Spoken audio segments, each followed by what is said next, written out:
అంబేద్కర్ విశ్వవిద్యాలయ యాజమాన్యానికి, పుష్ప మేడంకి, సార్కి, ప్రొఫెసర్ మాధురికి, మిగతా సిబ్బంది అందరికీ నా కృతజ్ఞతలు తెలియజేస్తున్నాను.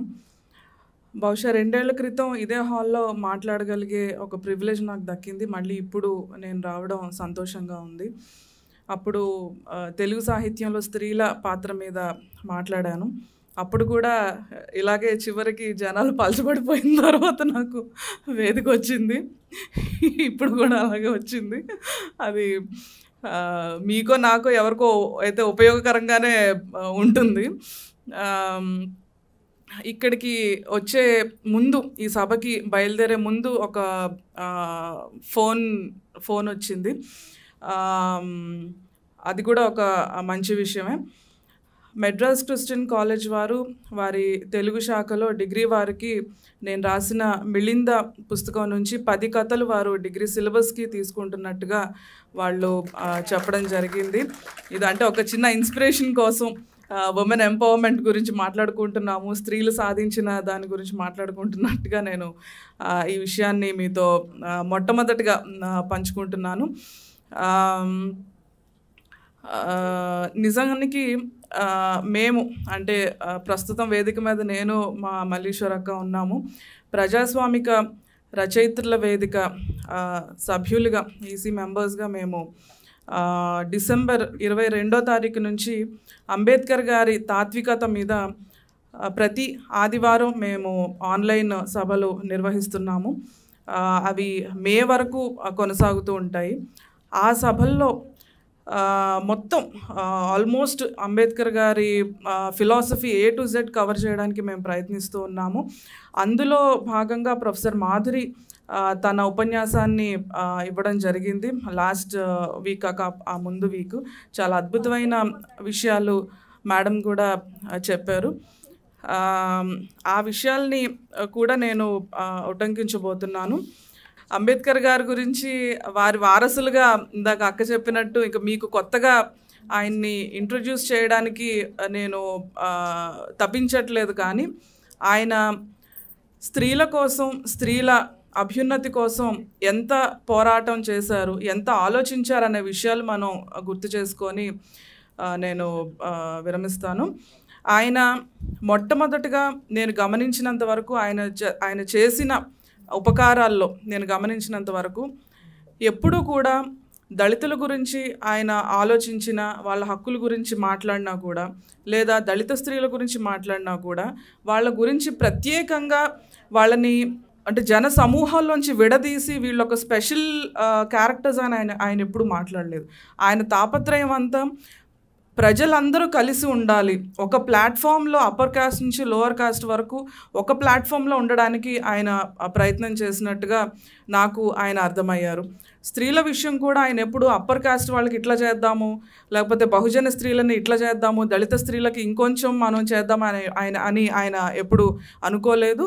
మరొక ముఖ్యమైన విషయం కూడా నేను గమనించింది ఏంటంటే, అంబేద్కర్ గారు ఎప్పుడూ కూడా హేట్ని, ఆయన ఇందాక మన స్పీకర్స్ మాట్లాడుతున్నప్పుడు చెప్పారు, ఆయన వెటకారంగా అయినా చెప్పుంటారు కానీ ఆయన ఎప్పుడు హీ నెవర్ హేటెడ్ ఎనీబడి.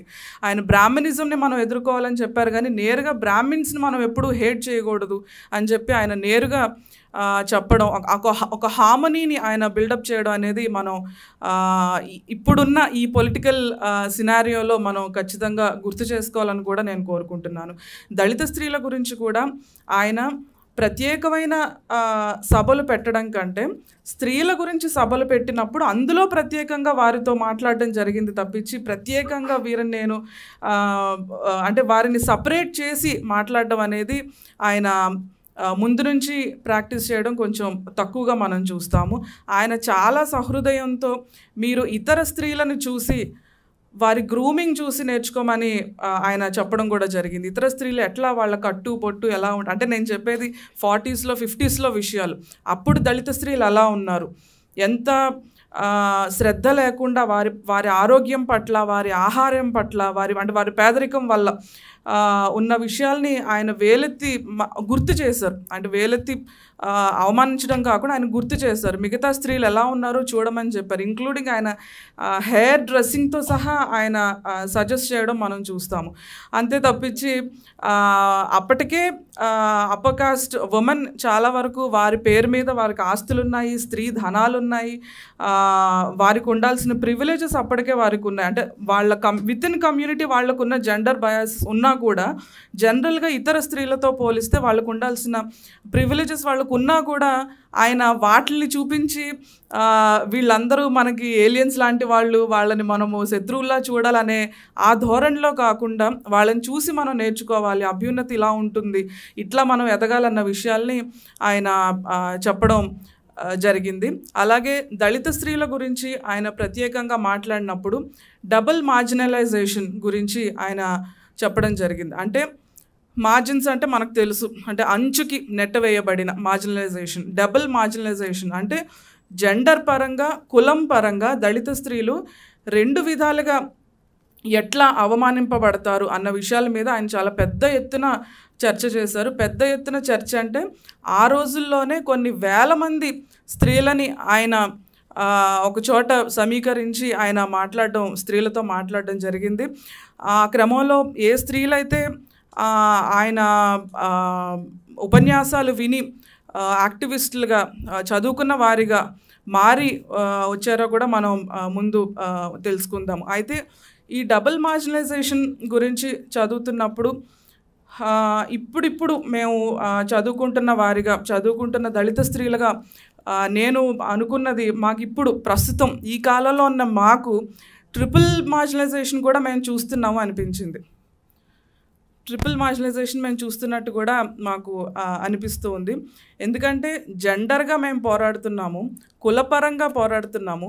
ఇప్పుడు వాడ స్త్రీల నుంచి ఎంతో కొంత మా స్థితిగతులు మారాయి. మా ఆర్థికంగా కొద్దో గొప్ప మేము కొంచెం బాగున్నాం.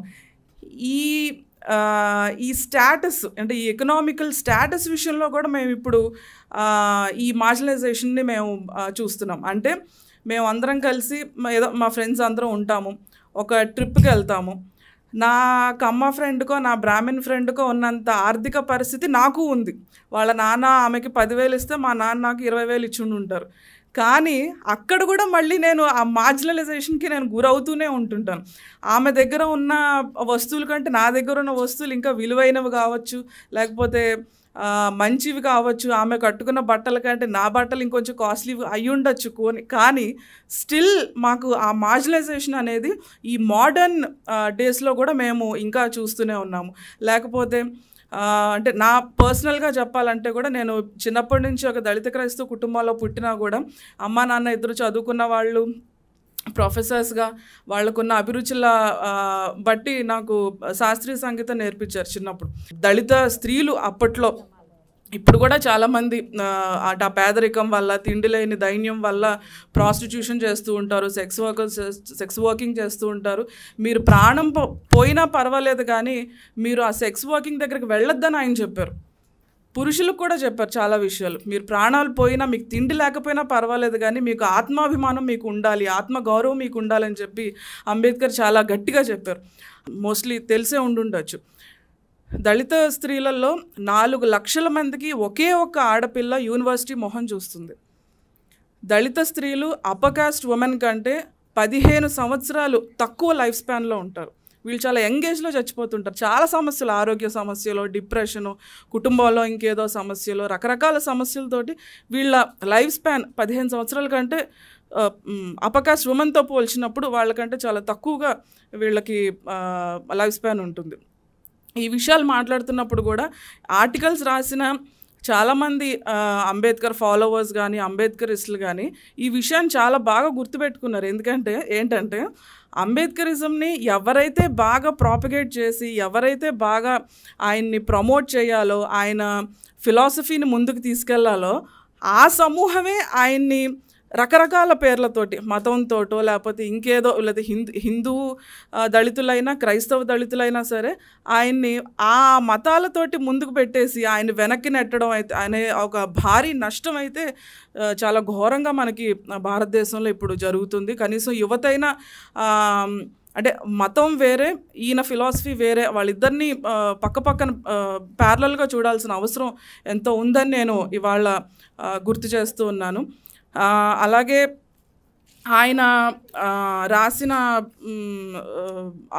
స్త్రీల గురించి ఆయన ముఖ్యంగా రాసిన ఆర్టికల్స్ కానీ ఆయన రాసిన విషయాలు కానీ నాకు అర్థమైనంత వరకు ఏంటంటే ఆయన ఏ విషయాన్నైనా లీగల్గా దాన్ని ఫేస్ చేయడానికి ఆయన ముందుకు వచ్చాడు. అన్టచబిలిటీ ఉంది. ఆయన ఎప్పుడు కూడా మధ్యాహ్నం కూడా మా ఫ్రెండ్స్తో డిస్కస్ చేస్తూ ఉన్నాను. ఆయన ఎప్పుడు కూడా ఏదైనా సమస్య వచ్చింది, అన్టచబిలిటీ ఉంది, లేకపోతే దళిత్ ఉమెన్ని ఇప్పుడే మనం చాలా క్యాజువల్గా వింటూ ఉంటాం. దళిత్ ఉమెన్ అని మనం దళిత్ గర్ల్ అని గూగుల్లో కొట్టగానే రేపా, దళిత్ గర్ల్ కిల్డా, లేకపోతే అబ్డక్టడా, అబ్యూస్డా, కిల్డా అని వస్తూ ఉంటుంది మనకి. మనం మామూలుగా నేనేదో మిగతా దేని గురించో వెతుకుదాం అనుకుంటే ఇవి వచ్చేస్తుంటాయి మన గూగుల్లో. ఈరోజు అలా ఉన్నప్పుడు 40s 50s ఎలా ఉండొచ్చు. ఈ విషయాలన్నీ ఆయన లీగల్గానే దీన్ని ఫేస్ చేయాలని కోరుకున్నాడు తప్పించి జనాలందరినీ కూర్చోబెట్టి ఒక పర్సనాలిటీ డెవలప్మెంట్ క్లాస్ ఇచ్చి బాబు మేము కూడా మనుషులమే, మమ్మల్ని అంటుకుంటే మీకేమి రోగాలు రావు అన్న ఆ సాత్వికమైన ఆ ధోరణి ఆయన దగ్గర లేకపోవడాన్ని నేను చాలా గట్టిగా గమనించాను. ఎందుకంటే ఒకే ఒక్క మనిషి, ఆయన మనకు తెలుసు he's a one man army. ఆయన చుట్టూరు ఎవరు రండి మనం కూడా చేద్దామని వచ్చిన వాళ్ళు చాలామంది, చాలా తక్కువ మంది. లేటర్ ఆన్ ఆయన లాస్ తీసుకొచ్చిన తర్వాత కానీ ఆయన ఎవరు ప్రజలు అంటే ఎవరి దేవదూతను వాళ్ళు నమ్మనట్టు ఆయన కూడా ఆయన సమూహం కూడా అంత గట్టిగా అంత తొందరగా ఆయన వైపు నిలబడటానికి భయపడ్డారు ఈ సంఘంలో. అదొకటి. తర్వాత ఆయన హిందూ మ్యారేజ్ యాక్ట్ తీసుకొచ్చారు. ఎప్పుడంటే 1955లో. 1951లో ఇందాక సుభద్రక చెప్పారు హిందూ కోడ్ బిల్ రిజెక్షన్ అయినప్పుడు ఆయన లా మినిస్టర్గా మనకి నెహ్రూ క్యాబినెట్ నుంచి ఆయన ఏమంటారు రిజైన్ చేయడం జరిగింది. 51లో ఆ విషయం జరిగితే ఆయన ఏమి మనలాగా వెనక్కి తిరిగి నేను మళ్ళీ ఈ పార్లమెంట్ నేను చూడను, ఈ గవర్నమెంట్ ఎవరో నాకు తెలియదు అని మనలాగా అలకలు ఇవన్నీ పోకుండా ఇమీడియట్గా 55-56లోనే ఆయన స్త్రీల స్థితిగతులు ఫర్ ఎవర్ మార్చే ఒక లాస్ని ఆయన తీసుకొచ్చారు. అందులో చాలా ముఖ్యమైనది Hindu marriage act. Hindu marriage act ద్వారా ఆయన మైనార్గా ఉన్న పిల్లలు ఎవరికి మీరు పెళ్ళిళ్ళు చేయకూడదు అన్న దృష్ట్యా హిందూ మైనర్ పిల్లలకి అంటే చైల్డ్ మ్యారేజెస్ని ఆయన ఆ విధంగా అరికట్టాడు. చైల్డ్ మ్యారేజెస్ని స్పెషల్గా తీసుకొని వీళ్ళు చిన్నపిల్లలు వీళ్ళు చదువుకోవాలి ఇవన్నీ చెప్తూ కూడా ఎప్పుడైతే మనం ఒక మైనారిటీ మెజారిటీ అనేది మనం ఆ ఏజ్ ఎప్పుడైతే మనం డిఫరెన్షియేట్ చేసేసామో ఇంకా అక్కడే మనకు ఆటోమేటిక్గా చైల్డ్ మ్యారేజెస్ అనేవి ఆయన ఆటోమేటిక్లీ ఇరాడికేట్ చేయడానికి ఆయన ప్రయత్నం చేశాడు. ఆ వెంటనే కూడా హిందూ సక్సెషన్ యాక్ట్ అంటే నేను చాలా పర్టికులర్గా చెప్తున్నాను, ఆయన చేసిందంతా నిజానికి ఫస్ట్ నుంచి హిందువులకి ఆయన ఎక్కువ చేశాడు అండ్ హిందువులు ఆయన ఎక్కువ అపోజ్ చేయడం కూడా మనం ఐరానికలీ చూస్తూ ఉంటాం.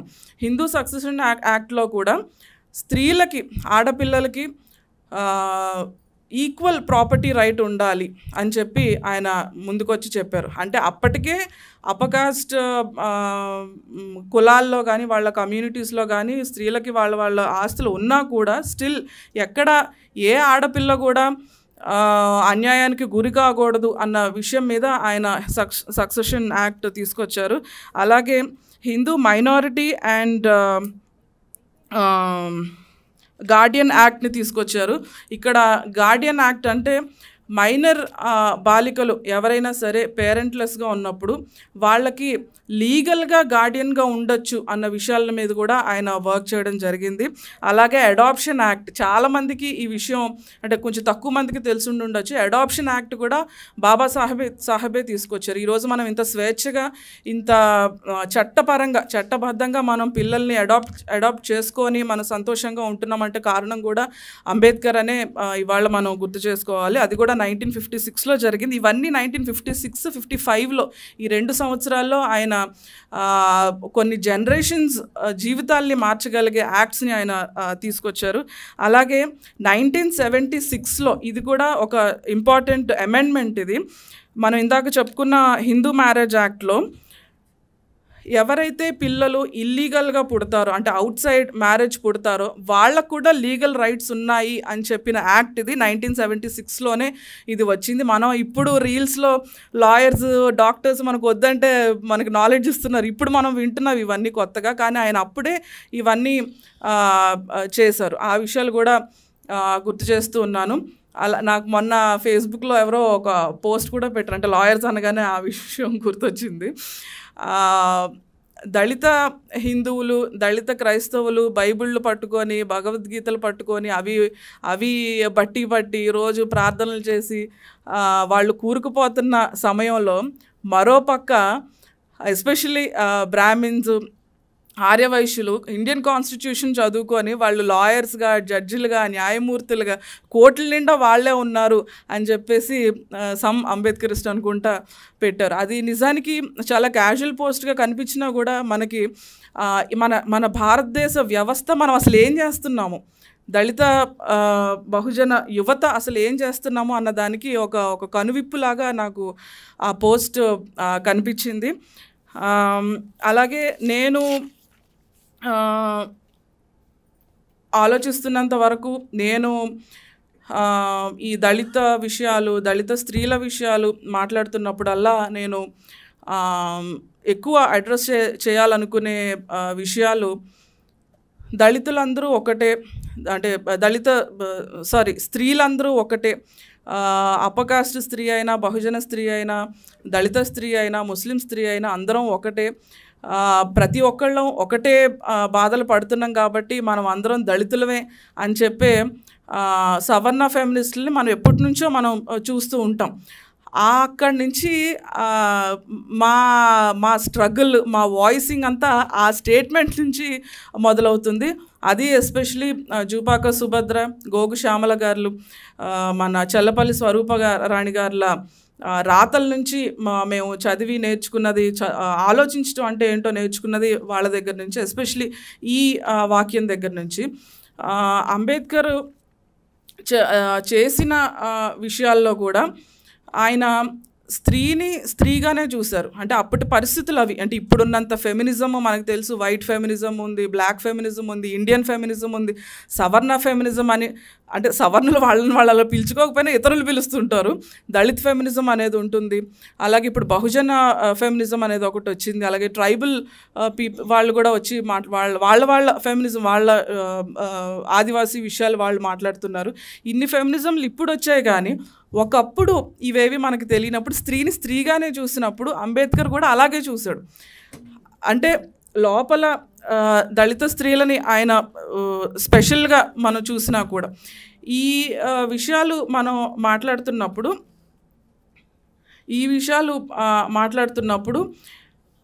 మా పోరాటం, నా దళిత చదువుకున్న దళిత స్త్రీల, దళిత స్త్రీ ఫెమినిస్టులు అనుకోండి ప్రస్తుతానికి, పోరాటం ఎప్పుడు ఈ ఉమెన్ అందరూ ఎప్పుడైతే కలిసి ఒక దాట మీద ఉంటారో, ఒక ప్లాట్ఫామ్ మీద ఉంటారో, అప్పుడే ఈ దళిత స్త్రీల విషయాలు కానీ, దళిత మైనారిటీస్ కానీ, ముస్లిమ్స్ కానీ, ఆదివాసీలు కానీ, వాళ్ళ విషయాలు కూడా అందరూ మాట్లాడుకోవాలి అన్న పాయింట్ మాకు ఎప్పుడు గుర్తొస్తూ ఉంటుంది. అంటే ఫర్ ఎగ్జాంపుల్, ఇప్పుడు ఫెమినిజం గురించి మాట్లాడుకున్నప్పుడు పురుషుణ్ణి ఫెమినిజం ఎప్పుడు బీలిటిల్ చేయదు, ఆయన్ని ఎప్పుడు హేట్ చేయదు.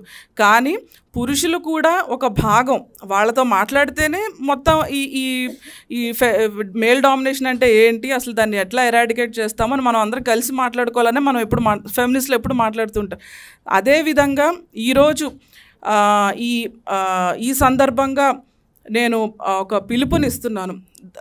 స్త్రీలందరూ కలిసి ఎప్పుడైతే దళిత స్త్రీల గురించి, కింద వర్గాల గురించి మాట్లాడుకుంటారో, వాళ్ళ గురించి ఎప్పుడు ఆలోచిస్తారో అప్పుడే ఒక మార్పు వస్తుందని నేను భావిస్తున్నాను. అంటే ఎందుకు ఎస్పెషల్లీ ఈ విషయాలు నేను మాట్లాడుతున్నానంటే, మనం కారంచేడు విషయాలు కానీ, లక్ష్మీపేట విషయాలు కానీ, ఆ సిచ్యువేషన్స్ అన్నిట్లో, ఖైర్లాంజీలో కానీ లేకపోతే మొన్న జరిగిన గరగపర్రు ఇన్సిడెంట్స్లో కూడా ఈ ఇన్సిడెంట్స్ అన్నిటిలో సవర్ణ స్త్రీలే ముందుకు వచ్చి వాళ్ళ పురుషుల్ని దళిత స్త్రీల మీదకి ఎగదోశారు.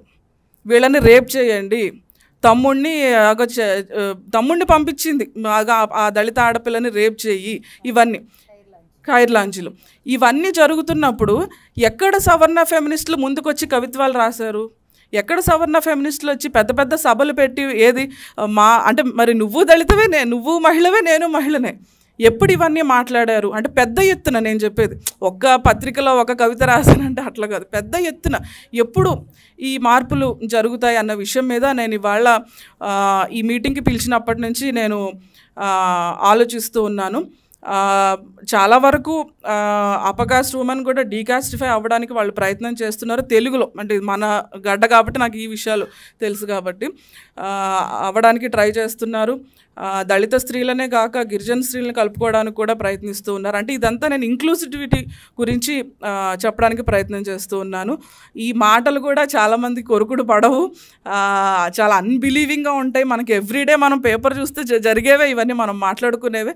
బట్ స్టిల్ ఎవరో ఒక్కళ్ళు మాట్లాడేసరికి ప్రపంచంలో ఎక్కడా లేనిది ఇప్పుడే మనం ఎట్లా వింటున్నాం ఇవన్నీ అని చెప్పి చాలా షాకింగ్గా ఉంటుంది, చాలా డైజెస్టిబుల్ కూడా కాదు.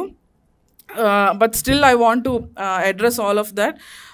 ఈరోజు మనం ఇంత స్వేచ్ఛగా ఇక్కడ నిలబడి మాట్లాడుకుంటున్నామంటే కూడా దానికి కారణం అంబేద్కరే. మేము ఇంకా అతిథులుగా ఈ ఆలయంలోకి రావడానికి ఎప్పుడెప్పుడు అని మేము ఎదురు చూస్తూ ఉంటాం, కానీ మీరందరూ నిజానికి చాలా అదృష్టవంతులు. ఆయన పేరున మీరు ఆల్మోస్ట్ ఆయన నామాన్ని స్మరణ చేస్తూ ఉంటారు ఎవ్రీడే. చాలా ప్రివిలేజ్డ్ అని నేను చెప్పగలను. అదృష్టాన్ని మళ్ళీ అంబేద్కర్ ఒప్పుకోడు కాబట్టి. ఈ అవకాశాన్ని ఇచ్చిన యాజమాన్యానికి, డాక్టర్ మాధురికి, పుష్ప మేడంకి నేను థ్యాంక్ యూ చెప్తున్నాను. మీకు కూడా థ్యాంక్ యూ.